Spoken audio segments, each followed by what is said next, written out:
सालों पहले एक गांव में सूरज नाम का किसान अपनी पत्नी के साथ रहता था। किसान बूढ़ा था, लेकिन उसकी पत्नी जवान थी। इसी वजह से किसान की पत्नी दुखी रहती थी। वो हमेशा अपने ही जैसे जवान पुरुष से शादी करने की चाहत मन में रखती थी। महिला के मन की बात को एक चोर समझ गया। वो रोज महिला का पीछा करने लगा। एक दिन उसने किसान की पत्नी को ठगने के विचार से उसे एक झूठी कहानी सुनाई। चोर ने कहा, सालों पहले मेरी पत्नी मुझे छोड़कर चली गई थी। अब मैं अकेला हूँ। मैं तुम्हारी सुंदरता पर मोहित हो गया हूँ और तुम्हें अपने साथ शहर ले जाना चाहता हूँ। स्त्री यह सुनते ही खुश हो गई। वो फटाफट बोली, ठीक है, मैं तुम्हारे साथ चलूंगी, लेकिन मेरे पति के पास बहुत धन है। पहले मैं उसे ले आती हूँ। उन पैसों से हम जीवन भर आराम से रहेंगे। यह सुनकर चोर ने कहा कि ठीक है, तुम जाओ और लौटकर इसी जगह आना, मैं तुम्हारा इंतजार करूंगा। स्त्री घर पहुंची तो देखा कि पति गहरी नींद में था। महिला ने सारे जेवर और नकदी को पोटली में बांधा और चोर के पास चली गई। किसान की पत्नी को आते देखकर चोर के मन में हुआ, अब मैं बहुत जल्दी धनवान बनने वाला हूँ। बस अब इस महिला से पीछा छुड़ाने की तरकीब निकालनी होगी।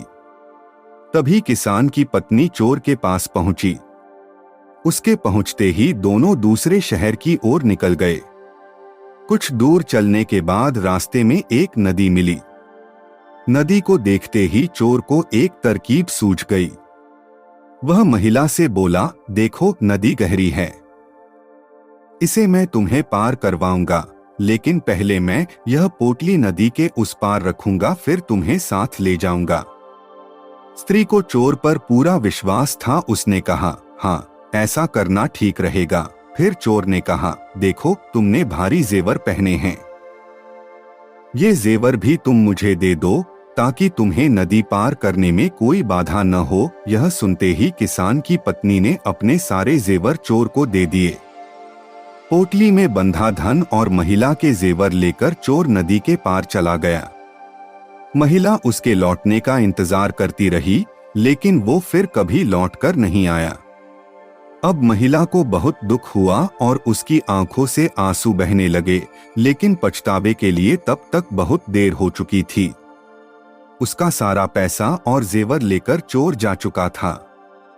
दोस्तों, इस कहानी से हमें ये सीख मिलती है कि धोखेबाजी का फल हमेशा बुरा ही होता है। व्यक्ति जैसा बोता है वैसा ही काटता है। इसलिए कहा जाता है कि हमेशा हर रिश्ते में ईमानदारी दिखानी चाहिए। Moral stories in Hindi podcast को सुनते रहिए और अपने दोस्तों के साथ शेयर करना भी मत भूलिए। मिलते हैं अगली कहानी में, तब तक अपना और अपनों का ख्याल रखें। धन्यवाद।